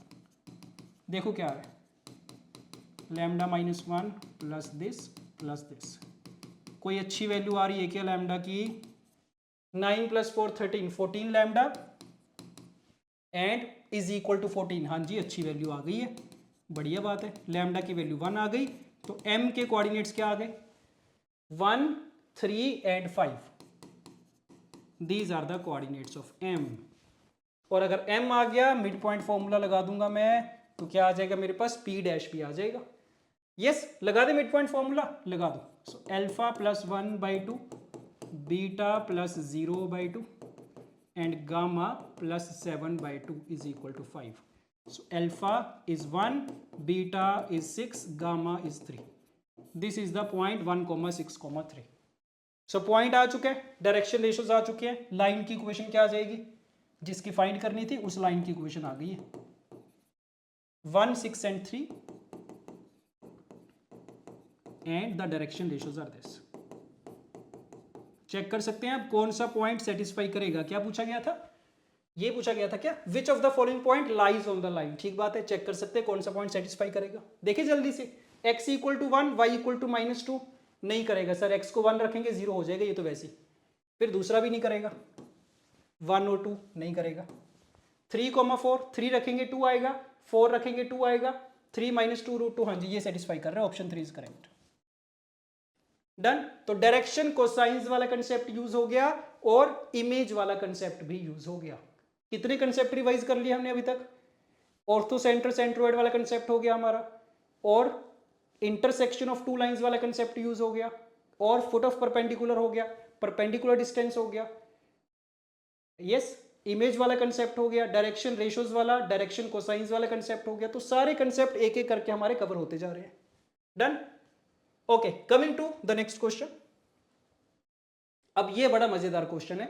मैंने आपको बताया था कि जनरली स्टैंडर्ड क्वेश्चंस पूछे जाते हैं 3D ज्योमेट्री में, बट कभी कभी कोई आउट ऑफ द बॉक्स कोई थोड़ा सा मुश्किल क्वेश्चन आ जाता है। ये उसी कैटेगरी का क्वेश्चन है, मुश्किल नहीं बोल सकते बट हाँ थोड़ा सा यूनिक टाइप का क्वेश्चन है, देख के डर लग सकता है। इसको पढ़ के देखते हैं statement. Let's see, let P is a point in the first octant. First octant कौन सा होता है, जिसमें सारे पॉजिटिव होते हैं सर, एक्स भी पॉजिटिव, वाई भी पॉजिटिव, जेड भी पॉजिटिव। और इसमें अगर किसी को कंफ्यूजन है, कई बार हम मिस कर देते हैं ये वाली चीज, तो जल्दी से देख लो। याद रखने का तरीका कि भाई कौन से ऑक्टेंट में क्या होता है, तो 2D ज्योमेट्री की हेल्प लेंगे। 2D में मुझे पता है 4 क्वाड्रेंट्स होते थे, 1 2 3 एंड 4। तो कैसे याद रखूंगा कि भाई ये जो चारों क्वाड्रेंट्स थे ना, उसमें इस केस में इनको 4 ऑक्टेंट्स बोला जाएगा, और इन चारों ऑक्टेंट्स में z की वैल्यू पॉजिटिव होती है, ऐसे याद रखना। तो x और y तो वही रहेंगे जो हमारे 2D में थे, बट z सब में पॉजिटिव हो जाएगा। तो दैट मीन्स सेकेंड में x would be negative, y would be positive, z would be positive. So x और y के साइन सेम है, बट z सब में क्या हो गया, पॉजिटिव हो गया। ये हो गए पहले 4 ऑक्टेंट्स। उसके बाद जो 5वां ऑक्टेंट आएगा ना, वो फर्स्ट के साथ आएगा, फर्स्ट के पीछे आएगा या फर्स्ट के नीचे आएगा। तो अगर ऊपर वाले को मैं पॉजिटिव z बोल रहा हूं, नीचे वाले को नेगेटिव z, तो 5th वाले में क्या हो जाएगा, z नेगेटिव हो जाएगा। सिमिलरली 6th वाला इसके साथ आएगा, इसमें z नेगेटिव हो जाएगा। 7th वाला यहां पे आएगा, 8th वाला यहां पे। तो जो बाकी के 4 ऑक्टेंट्स है, इन सब में z नेगेटिव होगा, ऐसे याद रख सकता हूं मैं। तो अगर मेरे से कोई पूछे कि 8th ऑक्टेंट में क्या चल रहा है, तो सर 4th के साथ का ही है ये, तो x पॉजिटिव, y नेगेटिव और z भी नेगेटिव, ये सिचुएशन है। यस, तो क्या बोला गया, point is in the first octant, तो सारा कुछ पॉजिटिव होगा, x भी, y भी और z भी। Done. Whose projection in the xy plane is the point Q। Projection की बात कर रहे हैं xy प्लेन के ऊपर। इसको देख के घबराना नहीं है, ये मत बोलना कि सर ये तो आउट ऑफ सिलेबस है, ये तो बेसिक प्लेन है, xy प्लेन, yz प्लेन, इनके बारे में तो बेसिक जानकारी होनी चाहिए मुझे। ठीक है, प्रोजेक्शन ली गई है, आगे देखते हैं एक बार। Let OP is equal to this angle between this, आगे बाद में रीड करते हैं सर। पहले ना एक डायग्राम बना लेते हैं सिंपल सी, तो चेक करो, ध्यान देना, थोड़ा ध्यान से करने वाला क्वेश्चन लग रहा है। सो कोऑर्डिनेट एक्सिस देखना, x axis, y axis, z axis. Point मुझे गिवन है x, y, z। पहली स्टेटमेंट को समझ लेते हैं पहले तो, कि भाई पॉइंट की प्रोजेक्शन लेनी है in the xy plane. xy plane का मतलब ऐसे बना लें क्या, तो ये मान लो मेरा xy प्लेन है। बता सकते हो कि पॉइंट P की अगर मैं इसमें प्रोजेक्शन लूंगा, प्रोजेक्शन का मतलब कि यहां पे अगर पॉइंट P था, XY प्लेन में अपने फ्लोर को मान लूं, अपने रूम के फ्लोर को, तो वहां से परपेंडिकुलर ड्रॉप कर दिया मैंने। तो ये जो फुट ऑफ परपेंडिकुलर दिखेगा, इसके कोऑर्डिनेट्स को बोल देंगे। तो Q पॉइंट के कोऑर्डिनेट्स बता सकते हैं क्या होगा, P के कोऑर्डिनेट्स XYZ थे, परपेंडिकुलर ड्रॉप कर दिया मैंने प्लेन के ऊपर। Q के कोऑर्डिनेट्स क्या होंगे, X और Y कोऑर्डिनेट तो सेम ही रहेगा सर, Z वुड बी 0, क्योंकि XY प्लेन के ऊपर आ गए हम लोग। तो ये मतलब है सिंपल प्रोजेक्शन का। यस, ठीक है, Q आ चुके हैं, आगे देखते हैं। OP is equal to gamma, OP वाला डिस्टेंस मुझे दे रखा है गामा के बराबर है, तो this distance is equal to gamma. और क्या गिवन है, angle between OQ and positive x axis be theta. OQ और x एक्सिस के बीच का एंगल थीटा के बराबर दे रखे, काफी कुछ चल रहा है ये तो मामला। And the angle between OP and positive z axis be phi, इन दोनों के बीच का एंगल फाई दे रखा है।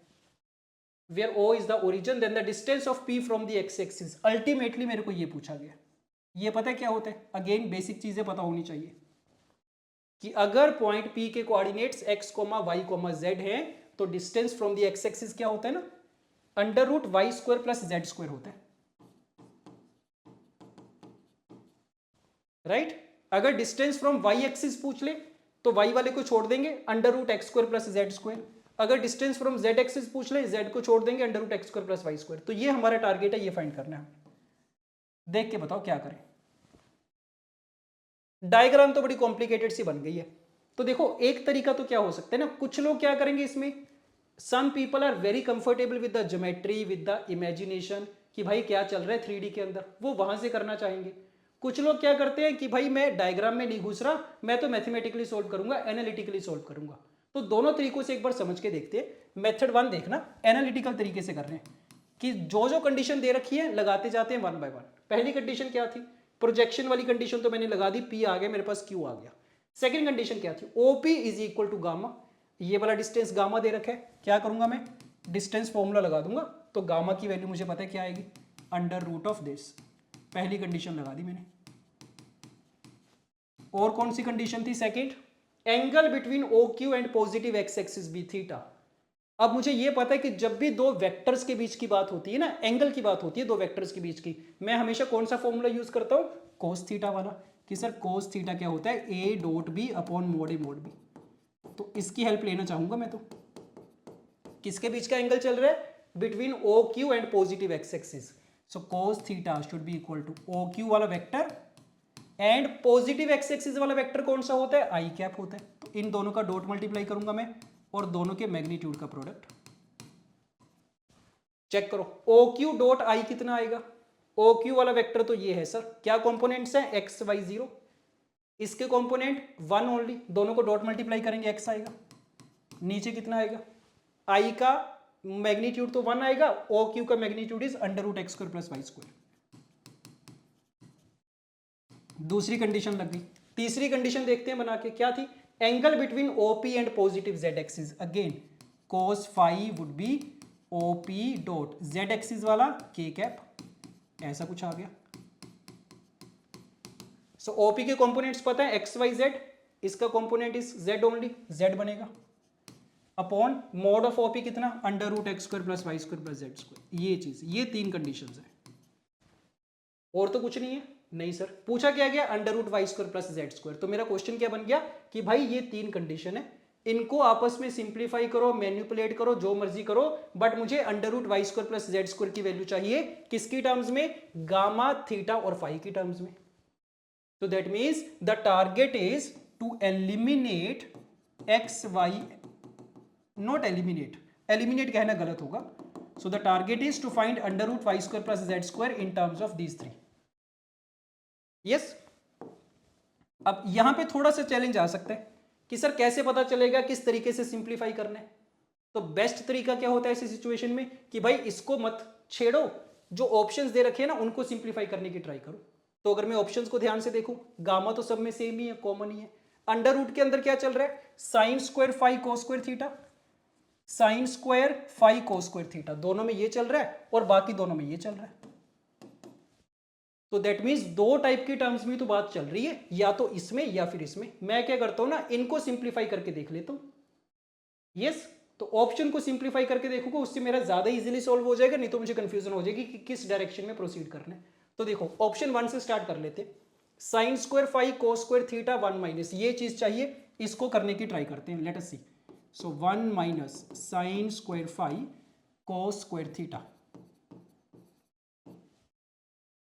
या फिर वन माइनस को भी छोड़ ही दो क्योंकि इसमें वन प्लस दे रखे, तो मैं तो सिर्फ sine square phi into cos square theta को सोल्व कर लेता हूं।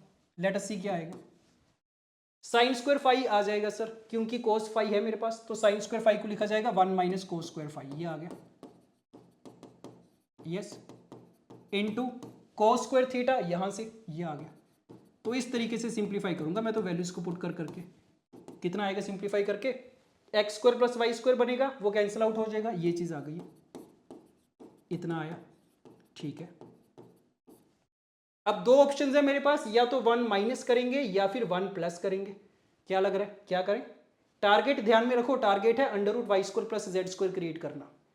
तो वन प्लस करके तो नहीं बात बनेगी sir, two x square plus Y square plus Z square ऐसा कुछ आ जाएगा, तो वन माइनस ही करके देखते हैं। So let us see, so one minus this will be equal to कितना, हाँ लग रहा है बात बन रही है, सही बात है, बन गया sir, y square plus Z square बन गया ऊपर, और नीचे तो x square plus Y square plus Z square, ये तो वैसे भी गामा स्क्वायर ही है, बन गई बात।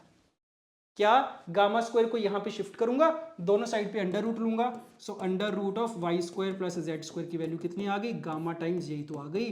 तो ऑप्शन नंबर वन ही मैच कर गया, काम आसान हो गया मेरा। यस, ठीक बात है।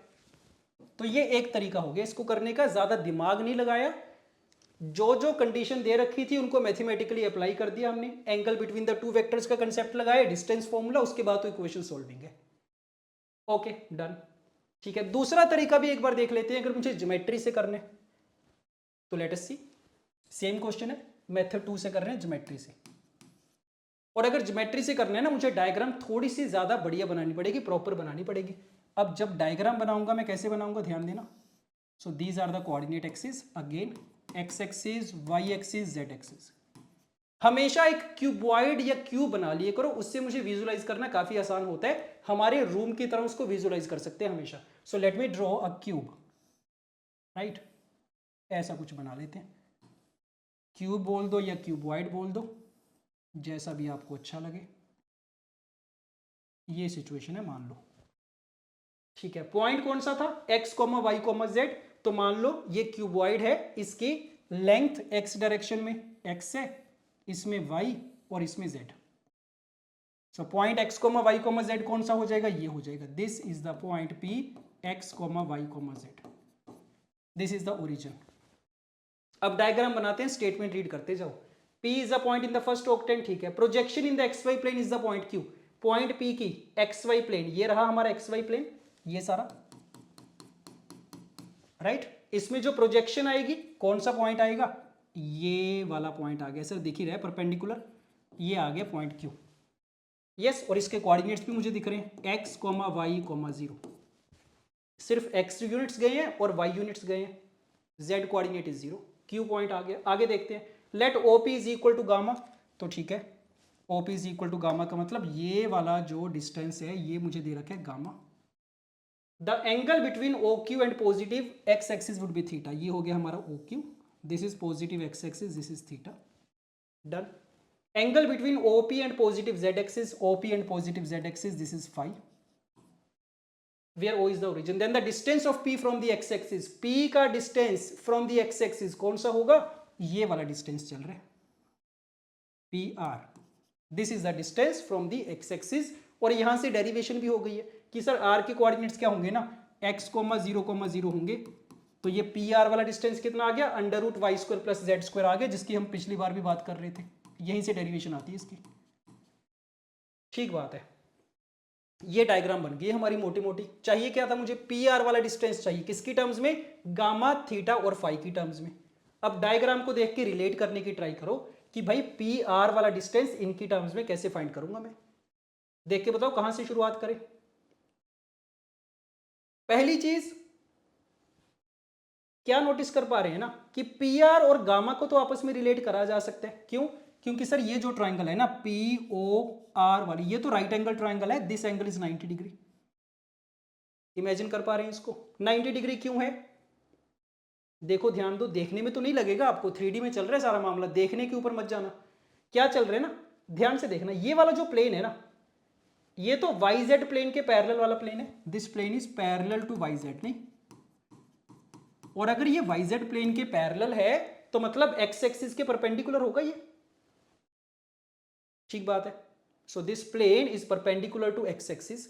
और मुझे ये पता है कि सर अगर कोई भी एक लाइन किसी प्लेन के परपेंडिकुलर होती है तो उस प्लेन के ऊपर लाई करने वाली सारी लाइंस के सारे वेक्टर्स के परपेंडिकुलर होती है। तो क्योंकि ये PR वाली लाइन इसी प्लेन के अंदर है तो ये भी x एक्सिस के परपेंडिकुलर होगी। So because x axis is perpendicular to this plane, it will be perpendicular to every line that lies in this particular plane. So that is why this angle is 90 degree. तो अगर 90 degree है तो फिर तो मैं Pythagoras लगा सकता हूं सर। सो क्या नोटिस कर पा रहे हैं कि POR वाली ट्राइंगल के अंदर राइट एंगल ट्राइंगल है। सो PR² चाहिए था मुझे, पाइथागोरस से क्या आएगा कि PR² is equal to gamma minus OR², ये चीज आ गई है। तो गामा तो हमने क्रिएट कर लिया, बट OR नहीं चाहिए मुझे। तो अब मेरा नेक्स्ट टारगेट क्या है कि भाई OR को मुझे एक्सप्रेस करना है थीटा और फाई की टर्म्स में। तो सोच के देखो OR को कैसे एक्सप्रेस करें। फिर से थोड़ी इमेजिनेशन की जरूरत है कि सर ये एंगल भी तो 90 होगा, क्यों होगा ये वाला एंगल 90। फिर से सेम फंडा कि भाई ये वाली जो लाइन है ना QR, ये भी तो इसी प्लेन के ऊपर ही है, और क्योंकि x एक्सिस इस प्लेन के परपेंडिकुलर है तो इस लाइन की भी परपेंडिकुलर होगी, सारी लाइंस की परपेंडिकुलर होगी। तो that is why this angle is also 90 degree. अब सोच के देखो इस ट्राइंगल के अंदर ORQ ट्राइंगल के अंदर क्या चल रहा है। So in triangle ORQ what do we have, ये 90 डिग्री है, यस। तो दैट मींस ये हाइपोटेन्यूज बन गया, ये angle theta. So OR will be OQ cos theta, yes और नो। ट्रिग्नोमेट्री का यूज करा गया basic. O R would be O Q cos theta. तो कोस थीटा भी पिक्चर में आ गया, बट मुझे ओ क्यू भी नहीं चाहिए, तो ओ क्यू भी लिखना पड़ेगा किसी की टर्म्स में। ये सोच के देखो ओ क्यू कहां से आएगा, फाई की टर्म्स में चाहिए। एक चीज और तुम अगर नोटिस कर पाओ, क्या ध्यान देना कि सर ये जेड एक्सिस है और ये वाली जो लाइन है ना ये एक्स वाई प्लेन के अंदर है, तो मतलब ये वाला पूरा एंगल तो 90 होगा। ये वाली लाइन एक्स वाई प्लेन के अंदर है और एक्स वाई प्लेन तो जेड एक्सिस के परपेंडिकुलर ही होता है, so this angle is 90 degree. और अगर ये पूरा एंगल 90 डिग्री है दैट मीन्स ये वाला जो एंगल बचा ये 90 माइनस 5 बचा।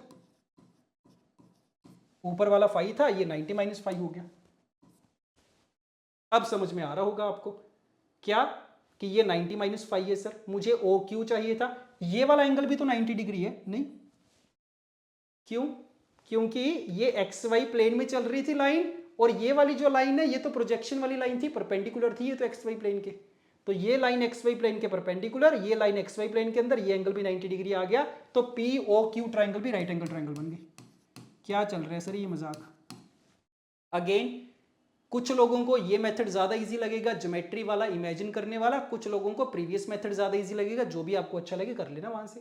तो पी ओ क्यू ट्राइंगल में क्या चल रहा है, ये एंगल 90 डिग्री है तो ये हाइपोटेन्यूज हो गया, सो ओ क्यू क्या आ गया, O Q would be gamma times cos of 90 minus 5 और cos 90 minus 5 would be sine 5 only.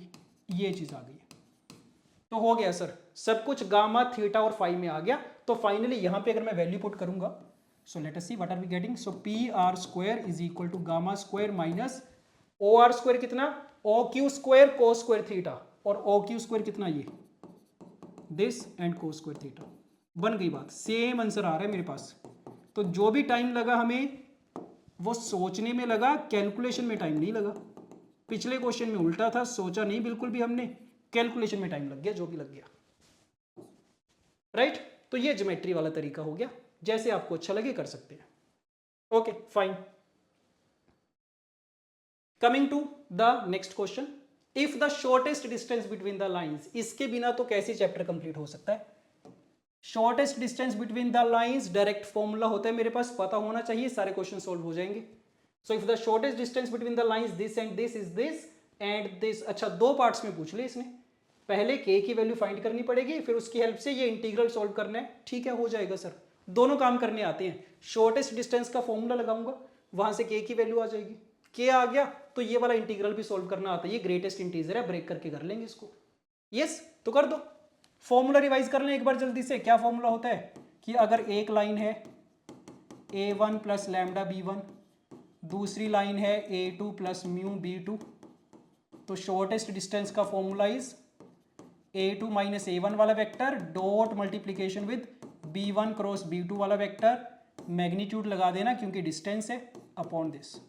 This is the formula for the shortest distance, याद रखना इसको। तो काफी ज्यादा चांसेस होते हैं कि एक क्वेश्चन इस पे डायरेक्ट आ जाएगा, या तो शॉर्टेस्ट डिस्टेंस पूछा गया होगा या फिर तुम्हें दे रखा होगा और किसी अननोन की वैल्यू पूछी गई होगी। यस तो क्या करें, फाइंड कर दे। बस मुझे ना एक ही काम करना है, a1 a2 b1 b2 identify करने हैं इन इक्वेशंस को देख के। तो बता दो लाइन नंबर 1 से a1 वाला वेक्टर कौन सा आएगा, a1 कौन सा होता है जहां से लाइन पास करके जा रही है, तो पॉइंट -2 -3 एंड 5। कैलकुलेशन है बस, अब और कुछ भी नहीं है। a2 दूसरी लाइन कहां से पास कर रही है, 3 2 एंड -4 से। b1 वाला वेक्टर कौन सा होता है, फर्स्ट वाली लाइन का डायरेक्शन वेक्टर 2 3 एंड 4, और b2 दूसरी लाइन का डायरेक्शन वेक्टर 1 -3 एंड 2। ये आ गए a1 a2 b1 b2। दो चीजें चाहिए मुझे, a2 माइनस a1 चाहिए, b1 क्रॉस b2 चाहिए, ये भी फाइंड आउट कर ही लेते हैं। सो a2 माइनस a1 वाला वेक्टर देखो क्या आ गया, सब्ट्रैक्ट करो 5 5 एंड -9, कैलकुलेशन चेक कर लेना अपने आप। b1 क्रॉस b2 कैलकुलेट करना आता है मुझे, i j k 2 3 4 1 -3 and 2, check करो क्या कंपोनेंट्स आएंगे। सो i कंपोनेंट 6 प्लस 12 18 आ गया, j component 4 -4 0, k component is -6 -3 -9 आ गया। और देखो क्योंकि b1 क्रॉस b2 वाला वेक्टर तो ना हमें सिर्फ डायरेक्शन बताने में हेल्प करता है, तो अगर मैं चाहूं तो इसको 9 से डिवाइड करके थोड़ा सिंप्लीफाइड फॉर्म में भी लिख सकता हूं। तो ये भी ध्यान रखना कि a2 माइनस a1 में मैं कुछ नहीं कर सकता, मल्टीप्लाई या डिवाइड, ये तो फिक्स्ड वेक्टर है, बट ये मुझे सिर्फ डायरेक्शन बताता है, तो इसको मैं सिंप्लीफाई कर सकता हूं अपने हिसाब से।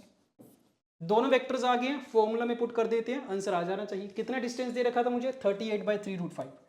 लगा दो formula, this is equal to magnitude के अंदर दोनों का dot product, so this into this करेंगे, कितना आ गया 10 + 9 19 आ गया, अपॉन b1 क्रॉस b2 का मैग्नीट्यूड √5।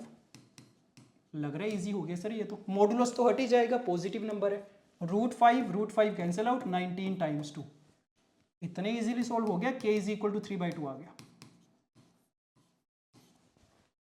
सेकंड पार्ट क्या था, इस इंटीग्रल की वैल्यू पूछी गई है, तो देख के बता दो मुझे अब कि भाई 0 से लेके 3/2 greatest integer of x²। Solve कर सकते हैं क्या, आता है सर करना। ग्रेटेस्ट इंटीजर वाला जब भी फंक्शन आता है मुझे पता है इसको ब्रेक करना होता है, और कौन कौन से पॉइंट्स पे ब्रेक करते हैं, जहां पे भी x² इंटीजर बन रहा होता है। और कैसे पता करते हैं कि कहां पे इंटीजर बनेगा, रेंज फाइंड कर लेते होते हैं सर इसके। x अगर 0 से 3/2 के बीच में लाई कर रहा है तो मुझे पता है x² लाई करेगा 0 से 9/4 में, और 0 से 9/4 में दो इंटीजर वैल्यूज दिख रही है मुझे, या तो 1 या फिर 2। तो पता चल गया कि भाई √1 पे ब्रेक करना पड़ेगा और √2 पे ब्रेक करना पड़ेगा, ये दो पॉइंट्स आ गए। तो कर दो ब्रेक। पहला इंटीग्रल बन गया 0 से √1 मतलब 1, दूसरा 1 से √2, और तीसरा जो भी बचा √2 से 3/2। और 0 से 1 में अगर x की वैल्यू है तो x² की वैल्यू 0 से 1, उसका ग्रेटेस्ट इंटीजर 0 आ जाएगा। 1 से √2 में 1 आ जाएगा। हमेशा कंसेक्यूटिव ही चलते हैं, ज्यादा सोचने की जरूरत है ही नहीं है। तो फर्स्ट अगर 0 है, next would be 1, next would be 2। हो गया सॉल्व, हो गया सर। कितना आ गया ये, ओपन कर दो। सो √2 - 1 + 2 × 3/2 - √2, ये चीज आ रही है। √2 - 2√2 इज -3√2 एंड -√2 है, सॉरी -3√2 नहीं है ये। सो वी आर गेटिंग -√2, और बाकी वैल्यू कितनी आ रही है, 3 - 1 2, ये वैल्यू आ गई 2 - √2। चेक करो किस फॉर्मेट में दे रखा था, इसी फॉर्मेट में था, ठीक है सही बात है सर। अल्फा की वैल्यू 2 आ गई है, तो 6 α³ की वैल्यू भी आ जाएगी। डन, ठीक है। तो इजी क्वेश्चन था। Shortest distance between the lines वाला फॉर्मूला, इससे ज्यादा इंपॉर्टेंट कोई चीज नहीं है इस पूरे चैप्टर में, राइट। वैसे तो सारा चैप्टर इंपॉर्टेंट है, ठीक बात है। Coming to the last question, let the point this lie on the line of the shortest distance। फिर से shortest distance की बात हो रही है, between the lines this and this, then alpha minus beta का whole square equal to, क्या बोला गया एक बार देख लेते हैं। दो लाइंस दे रखी है और उनके बीच में शॉर्टेस्ट डिस्टेंस वाली लाइन की बात कर रहे हैं। तो मान लो ये दो लाइंस हैं L1 और L2, and this is the line of the shortest distance. क्या बोला गया कि इस लाइन के ऊपर ये वाला पॉइंट लाई कर रहा है -1, α, बीटा, और अल्फा बीटा की वैल्यू चाहिए। दैट मीन्स क्या करना पड़ेगा कि सर लाइन L की ना इक्वेशन लिखनी पड़ेगी मुझे। एक बार अगर इक्वेशन आ गई, ये पॉइंट उसमें डाल देंगे, अल्फा बीटा की वैल्यू आ जाएगी। तो याद रखो, शॉर्टेस्ट डिस्टेंस के ऊपर दो ही टाइप के क्वेश्चंस बनते हैं टोटल। या तो तुमसे शॉर्टेस्ट डिस्टेंस फाइंड करने के लिए बोला जाएगा with the help of the formula, या फिर तुमसे इस लाइन की इक्वेशन पूछी जाएगी, तो ये भी मुझे फाइंड करनी आनी चाहिए। यस, तो देखो कैसे करते हैं, ध्यान देना। पहली चीज कि सर जो भी शॉर्टेस्ट डिस्टेंस वाली लाइन होगी ना, वो दोनों गिवन लाइंस के परपेंडिकुलर होगी, ये बात पक्की है। तो ये पॉइंट ऑफ इंटरसेक्शन आ गया, इसको मैं M मान लूंगा, इसको N मान लूंगा। तो याद करो क्या सीखा था हमने कि सर जब भी पॉइंट ऑफ इंटरसेक्शन की बात होती है, इसके कोऑर्डिनेट्स में एज्यूम कर लेता हूं। तो क्योंकि ये L1 के ऊपर है, लैम्डा की टर्म्स में मान लेंगे, ये L2 के ऊपर है, म्यू की टर्म्स में मान लेंगे। उसके बाद लैम्डा और म्यू फाइंड करने की ट्राई करेंगे। लैम्डा म्यू आ गया तो पॉइंट्स पता चल जाएंगे, लाइन की इक्वेशन आ जाएगी, सब कुछ सोल्व हो जाएगा। यस, ठीक है, करें थोड़ा, स्टार्ट करते हैं। चलो M के कोऑर्डिनेट्स लिख लेता हूं मैं लैम्डा की टर्म्स में। L1 की इक्वेशन ये वाली सिमेट्रिक फॉर्म में है, ठीक है। सो इसको इक्वल टू लैम्डा करा हमने, we are getting -3 lambda -2, then 4 lambda +2, then 2 lambda +5, और n वाला जो पॉइंट है म्यू की टर्म्स में लिखूंगा इसको मैं। सो -μ -2, 2μ -6 एंड 1 ओनली। m आ चुका है, n आ चुका है, लैम्डा की टर्म्स में, म्यू की टर्म्स में। अब मुझे सोच के बता दो how to find lambda and mu. क्या कंडीशन लगाएं ताकि लैम्डा और म्यू की वैल्यू आ जाए? तो दिख रहा है कि सर परपेंडिकुलरिटी वाली कंडीशन नहीं लगानी पड़ेगी, और तो कोई ऑप्शन है नहीं है कि mn l1 के भी परपेंडिकुलर है, l2 के भी परपेंडिकुलर है। लगा दे। कैसे लगाओगे? देखो दो तरीके हो सकते हैं। कुछ लोग तो क्या करेंगे कि सर mn l1 के परपेंडिकुलर है ना, तो इन दोनों का डॉट प्रोडक्ट जीरो कर देंगे, a1 a2 plus b1 b2 plus c1 c2 equal to zero की कंडीशन लगा देंगे। एक इक्वेशन आ जाएगी लैम्डा म्यू में। mn परपेंडिकुलर टू l2 की कंडीशन लगा देंगे, दूसरी इक्वेशन आ जाएगी लैम्डा म्यू में, सॉल्व कर लेंगे। ये हो गया एक तरीका कि दोनों पे इंडिविजुअल कंडीशंस लगाई मैंने। दूसरा तरीका क्या हो सकता है, याद करो कि सर L वाली लाइन एक ऐसी लाइन है जो इन दोनों को एक साथ परपेंडिकुलर है, तो मैं क्या कर सकता हूं, दोनों के क्रॉस प्रोडक्ट का यूज कर सकता हूं कि L1 का डायरेक्शन वेक्टर अगर A है, इसका डायरेक्शन वेक्टर अगर B है, तो मुझे पता है लाइन L क्या होगी, parallel to A cross B हो जाएगी। तो A क्रॉस B फाइंड कर लेते हैं, लाइन L के डायरेक्शन रेशियोज आ जाएंगे, और mn के डायरेक्शन रेशियोज में यहां से फाइंड कर लूंगा, दोनों को प्रोपोर्शनल कर देंगे, वहां से भी आ जाएगा। जैसे आपको अच्छा लगे वैसे कर सकते हैं, मैं मेथड 2 से कर रहा हूं। यस, कर दो A cross B। L1 L2 की इक्वेशन है तो A क्रॉस B मुझे मिल जाएगा। चेक करो, लाइन 1 से A वाला वेक्टर डायरेक्शन वेक्टर क्या है, -3 4 and 2, और लाइन 2 से -1 2 and 0। I कॉम्पोनेंट कितना आ गया, -4 आया शायद, J component is 2 so -2 हो गया, एंड k component is -2, ऐसा कुछ आ गया। और अगेन क्योंकि ये तो मुझे सिर्फ डायरेक्शन बता रहा है, तो मैं क्या कर देता हूँ, -2 से डिवाइड कर देता हूँ सारी को, ये चीज आ गई है। So this is the direction ratios of the line L। Directly मुझे डायरेक्शन रेशियोज मिल गई है। अब अगर मुझे एक भी पॉइंट मिल जाए ना, और या तो m वाला मिल जाए या फिर n वाला, तो मैं इक्वेशन लिख पाऊंगा लाइन की। इक्वेशन आ गई तो पॉइंट को डाल देंगे, अल्फा बीटा भी आ जाएगा। तो ठीक है, लगा दो कंडीशन क्या कि सर mn की डायरेक्शन रेशियोज भी फाइंड कर लेते हैं, प्रोपोर्शनल करेंगे दोनों को, x2 minus x1 y2 minus y1 से करने, फर्स्ट माइनस सेकंड कर रहा हूं मैं। सो -3 lambda plus mu, 4 lambda -2 mu plus 8 and 2 lambda plus 4।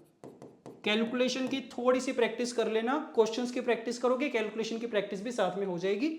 Yes, तो एग्जाम में थोड़ा कंफर्टेबल फील करेंगे हम। ठीक है, क्या करना है, प्रोपोर्शनल करना है, कर दो। सो let us make them proportional. Mu -3 lambda, this is this, and next would be this 2 lambda plus 4, और नीचे कितना 2 1 and 1। दो इक्वेशंस आएंगे, सोल्व कर पाएंगे। तो देख लेना, अगर वैसा कुछ ट्रिक यूज कर पाए a plus B C plus D वाला कुछ, तो अच्छी बात है, नहीं तो प्रॉपर सोल्व करना ही पड़ेगा मुझे। तो मुझे लग रहा है प्रॉपरली करना पड़ेगा। कर दो इन दोनों को, अगर मैं इक्वेट करूंगा, देखो क्या आ रहा है। सो कैलकुलेशन करना है एक बार। So this is 11 lambda -5 mu plus 16 is equal to 0। और अगर इसको सोल्व करूंगा मैं, यहां से क्या बनेगा, so this is mu -3 lambda 4 lambda plus 8, so 7 lambda minus mu plus 8 is equal to 0। ये दो इक्वेशंस आ गई, 1 and 2, दोनों को सोल्व करना, देखो क्या आएगा। कर सकते हैं ये तो, इसको 5 से मल्टीप्लाई करके ऐड कर दूंगा। यस,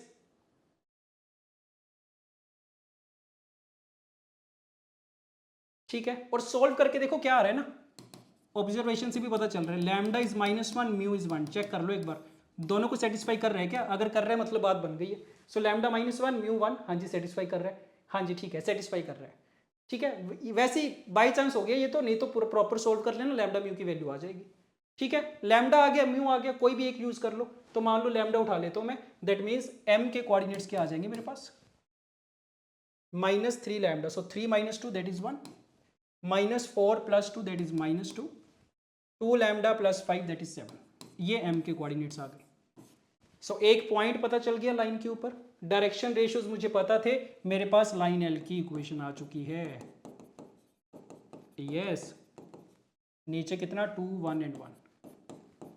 कर दो इसमें अल्फा बीटा वाला जो पॉइंट था उसको पुट कर देते हैं, -1 अल्फा बीटा, तो देखो क्या आएगा।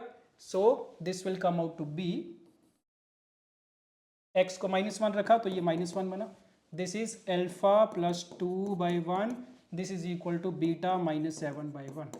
सो अल्फा की वैल्यू कितनी, -3 और बीटा की वैल्यू 6, राइट? ऐसा कुछ आ गया क्या?